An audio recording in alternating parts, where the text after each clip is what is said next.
ஸ்ரீமத் பகவத்கீதை 9ஆம் அத்தியாயம் ராஜவித்யா ராஜகுக்ய யோகம். சகுண பிரம்மத்துக்கும் பிரகிருதிக்கும் உள்ள தொடர்பு.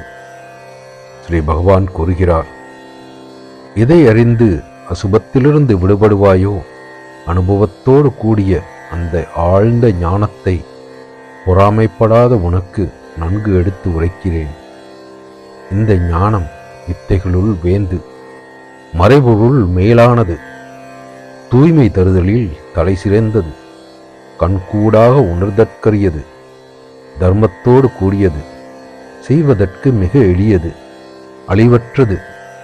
எதிரிகளை எரிப்பவனே, இந்த தர்மத்தில் சிரத்தையில்லாதவர்கள் என்னை அடையாது மரண சம்சார மார்க்கத்தில் உழல்கின்றனர். அவ்யக்த மூர்த்தியாகிய என்னால் ஜகத்யாவும் வியாபிக்கப்பட்டிருக்கிறது. பூதங்கள் என்னிடத்தில் இருக்கின்றன, ஆனால் நான் அவைகளிடத்தில் இல்லை. பூதங்கள் என்னிடத்தில் நிற்பவைகள் அல்ல. என்னுடைய ஈஸ்வர யோக மகிமையை பார். பூதகணங்களை ஆக்கவும் காக்கவும் செய்கிற என் சுரூபம் அவைகளிடத்து இல்லை. எப்பொழுதும் எங்கும் சஞ்சரிக்கின்ற பெருங்காற்று வானத்தில் நிறை பெற்றிருப்பது போன்று பூதங்களெல்லாம் என்னிடத்தில் இருக்கின்றன என்று தெரிந்து கொள். குந்தியின் புதல்வா, பூதங்கள் எல்லாம் கற்ப முடிவில் என்னுடைய பிரகிருதியை அடைகின்றன. மறுபடியும் கற்ப துவக்கத்தில் அவைகளை நான் தோற்றுவிக்கிறேன். என் பிரகிருதியை அருளுடையதாக செய்து சுதந்திரமில்லாது அப்பிரகிருதியின் வசமாயிருக்கும் இவ்வுயிர் திரள் யாவற்றையும் திரும்ப திரும்ப நான் தோற்றுவிக்கிறேன். தனஞ்சயா, அக்கர்மங்களில் பற்றற்றவனும் உதாசீனனைப் போன்று உட்கார்ந்திருப்பவனும் ஆகிய என்னை அவைகள் தலைக்க மாட்டா. குந்தியின் மகனே, என்னால் கண்காணிக்க பெற்று பிரகிருதியானது ஸ்தாவர ஜங்கம உலகத்தை சிருஷ்டிக்கிறது. இதன் காரணத்தால் ஜகத் ஆனது சுழல்கிறது. என்னுடைய பரஸ்வரூபத்தையும் நான் உயிர்களுக்கெல்லாம் ஈசனாய் இருப்பதையும் அறியாத மூடர்கள் ஒரு மானுட வடிவம் எடுத்தவன் என்றெண்ணி என்னை அவமதிக்கின்றனர். வீணாசையுடையவர்கள், பயன்படாத செயலாளர்கள், கோணல் அறிவுடையவர்கள், விவேகம் இல்லாதவர்கள், மயல் ஊட்டுகின்ற ராட்சர அசுர இயல்பை அடைகின்றனர். பார்த்தா, ஆனால் மகாத்மாக்கள் தெய்வீக இயல்பை அடைந்தவர்களாய் உயிர்களுக்கு பிறப்பிடமும் அழியாதவனும் நான் என்று அறிந்து வேறு எதிலும் பற்று வைக்காது என்னை வழிபடுகின்றனர்.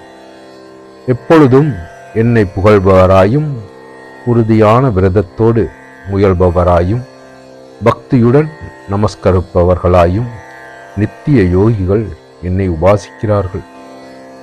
ஞான யக்ஞத்தால் வேட்பவர்களாகிய ஏனையவர்களும் என்னை ஒன்றாய் வேறாய் பலவாய் இத்தனை விதங்களில் உபாசிக்கின்றனர். நானே கிருது என்ற வைதிக கர்மம், யக்ஞம் நானே, ஸ்வாதாவது நானே, ஹோமம் செய்யப்படும் நெய்யும் நான், அக்னியாவதும் நான், வேட்டல் நானே. இந்த ஜகத்தின் தந்தை தாய் பாட்டனார் ஆனவனும் கர்ம பலனை கொடுப்பவனும் அறியத்தக்கவனும் தூய்மை செய்பவனும் ஓங்காரம் ரிக் சாமம் யஜுர் வேதங்கள் ஆகின்றனவும் நானே. புகலிடம், வளர்ப்பவன், உடையவன், சாட்சி, இருப்பிடம், அடைக்கலம், தோழன், பிறப்பிடம், ஒடுங்குமிடம், தங்குமிடம், களஞ்சியம், அழியாத வித்து. அர்ஜுனா, நான் வெப்பம் தருகிறேன், மழையை பெய்விக்கவும் தடுக்கவும் செய்கிறேன். சாகாமையும் சாவும் சத்தும் அசத்தும் நானே. 3 வேதங்களை அறிந்தவர்கள் யாகங்களால் என்னை பூஜித்து சோமபானம் செய்து பாவத்திலிருந்து விடுபட்டவர்களாகி வானுலகு ஏகுதலை வேண்டுகின்றனர். அவர்கள் புண்ணியமான தேவேந்திர லோகத்தை அடைந்து ஸ்வர்கத்தில் திவ்யமான தேவ போகங்களை அனுபவிக்கின்றனர். அவர்கள் அந்த அகன்ற வானுலகை அனுபவித்து புண்ணியம் தேய்ந்த பின்பு மண்ணுலகில் புகுகிறார்கள். இங்ஙனம் 3 வேத நெறிகளை பின்பற்றும் போக பித்தர்கள் பிறப்பு இறப்பு எய்துகின்றனர்.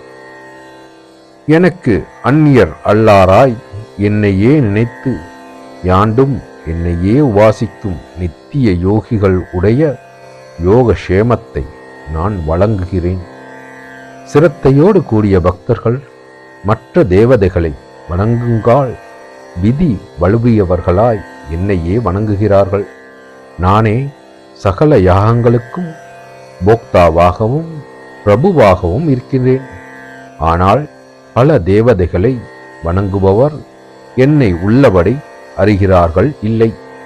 ஆகையால் அவர்கள் வலிவி பிறவியில் வீழ்கின்றனர். தேவர்களை தொழுபவர் தேவர்களை அடைகின்றனர்.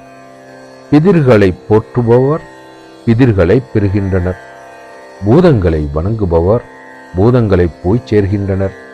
என்னை பூஜிக்கிறவர்கள் என்னையே எய்துவார்கள்.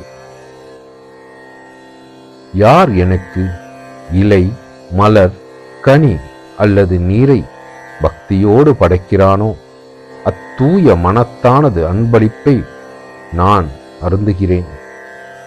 குந்தியின் புதல்வா, நீ எதை செய்தாலும், யாது புசித்தாலும், ஏது யோகம் பண்ணினாலும், எதை ஐயமிட்டாலும், எந்த தத்துவத்தை புரிந்தாலும் அதை எனக்கு அர்ப்பணமாகச் செய். இங்ஙனம் நன்மை தீமைகளை பயக்கின்ற வினை தலைகளிலிருந்து விடுபடுவாய். சந்நியாச யோகத்தில் உள்ளத்தை உறுதியாக வைத்தவனாய் வினையிலிருந்து விடுபட்டு என்னை அடைவாய். நான் எல்லா உயிர்களிடத்தும் சமமாய் இருக்கிறேன். எனக்கு பகைவனும் இல்லை, நண்பனும் இல்லை. ஆனால் என்னை பக்தியோடு பூஜிக்கிறவர்கள் என் பால் உளர், நானும் அவர்கள் பார் உளேன். கேடு மிக உடையோனும் வேறு ஒன்றையும் எண்ணாது என்னை பூஜிப்பானானால் அவன் சாது என்றே கருதப்பட வேண்டும். ஏனென்றால் அவன் நன்கு தீர்மானித்தவன் ஆகிறான். விரைவில் அவன் அறிவாளன் ஆகிறான். நித்திய சாந்தியையும் அடைகிறான். குந்தியின் புதல்வா, என் பக்தன் நாசமடைவதில்லை என்று நன்கு அறிவுறுத்துக. பார்த்தா, கீழான பிறவியர்களாகிய பெண்பாளர், வைசியர், சூத்திரர் ஆகியவரும் என்னை சார்ந்திருந்து நிச்சயமாக பரகதி அடைகின்றனர். புண்ணியவான்களும் பக்தர்களுமாகிய பிராமணர்களையும் அவ்வாறே ராஜ ரிஷிகளை பற்றியும் பின்பு பேசுவானேன். நிலையற்றதும் சுகமற்றதுமாகிய இவ்வுலகை பெற்ற நீ என்னை பூஜிப்பாயாக. மனதை என்பால் வைத்து என்பால் பக்தி பண்ணி எனக்கும் யாகம் செய்து என்னை வணங்கு. என்னை குறியாக கொண்டு உள்ளத்தை உறுதிப்படுத்தி என்னையே அடைவாய். பிரம்ம வித்தையை புகட்டுவதும் யோக சாஸ்திரமானதும் ஸ்ரீ கிருஷ்ணார்ஜுன சம்பாதமாக வந்துள்ளதுமாகிய பகவத்கீதை என்னும் உபனிஷத்தின் கண் ராஜ வித்யா ராஜகுக்ய யோகம் என்ற 9ஆம் அத்தியாயம்.